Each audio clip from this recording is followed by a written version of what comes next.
കണ്ടാ നിങ്ങളുടെ അനിയൻ കണ്ട അവന്റെ ഭാര്യക്ക് കാലൊക്കെ തിരുമ്മി കൊടുക്കുന്ന ഫോട്ടോ. ബെഡ്റൂമിലെങ്കിലും എനിക്ക് കാലൊന്ന് തിരുമ്മി തന്നിട്ടുണ്ടാ? ബെഡ്റൂമിൽ പോകുന്ന എന്തിനാ? തിരുമാനാണോ അല്ലെങ്കിൽ ഈ പൊന്ത കാലൊക്കെ ആരെങ്കിലും തടവോ?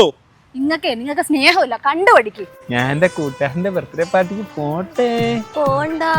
കഷ്ടമുണ്ട്, ഞാൻ കാലൊക്കെ പിടിക്കുന്നില്ലേ. എങ്കിൽ ഈ കാലം കൊളത്തി. നിങ്ങളുടെ അനിയൻ കണ്ട അവന്റെ ഭാര്യനെ സ്കൂട്ടി പഠിപ്പിക്കുന്നത്. നിങ്ങൾ എനിക്ക് ഇന്നുവരെ സൈക്കിളെങ്കിലും പഠിപ്പിച്ചു തന്നിട്ടുണ്ടോ? സൈക്കിളിൽ ഗിയറുണ്ടോന്ന് വെച്ചാൽ നിന്റെ അടുത്ത് മോളെ മണ്ണി വീടല്ലേ, ആ ടാർട്ട റോഡിൽ പോയി വീട്. ആദ്യം നാഗം കുറഞ്ഞിരുട്ട്. സോഹം കണ്ട അവന്റെ ഭാര്യനെ കൊണ്ട് എല്ലാ ആഴ്ച അവ സലൂൺ ഡിയാറിൽ പോകും. പെഡിക്യൂർ ചെയ്യും, മാനിക്യൂർ ചെയ്യും, എല്ലാ കൂറും ചെയ്തു കൊടുക്കും. നിങ്ങൾ എനിക്ക് ഇന്നുവരെ ഒരു കുട്ടിക്കൂറെങ്കിലും വാങ്ങിച്ചു തന്നിട്ടുണ്ടോ? ഒരു കുട്ടിക്കൂറെ വാങ്ങിച്ചെന്നില്ലെങ്കിൽ നിന്നെ പോലെ കൂറെ കൊണ്ടു കിടക്കുന്നില്ലേ? ഇവളെ കൊല്ലത്തെ കപ്പലിന്റെ മുക്കിലുള്ള സലൂൺ ഡിയാർ വെച്ച് വേറെ എവിടെ കൊണ്ടുവന്നാലും എന്റെ പേഴ്സ് കീറും.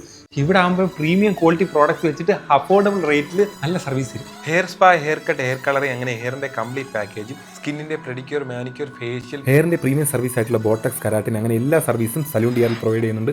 പെട്ടെന്ന് കിട്ടും. നീ എന്തിനാ ഇവന്റെ വീട്ടിൽ എത്തിക്കൊണ്ടിരിക്കുന്നത്? കണ്ടാ അവൻ അവന്റെ ഭാര്യനെ ഒരാഴ്ചത്തെ ട്രിപ്പ് ഒറ്റയ്ക്ക് വിടുക. സ്വന്തം വീട്ടിൽ പോകാൻ പോലും ഗൂഗിൾ മാപ്പിന്റെ സഹായം വേണം നിനക്ക്. നിന്നെ ഞാൻ അങ്ങനെ ഒറ്റയ്ക്ക് പറഞ്ഞു വിടും. അവിടെ എന്തെങ്കിലും മറന്നു വേണം എടുക്കാൻ.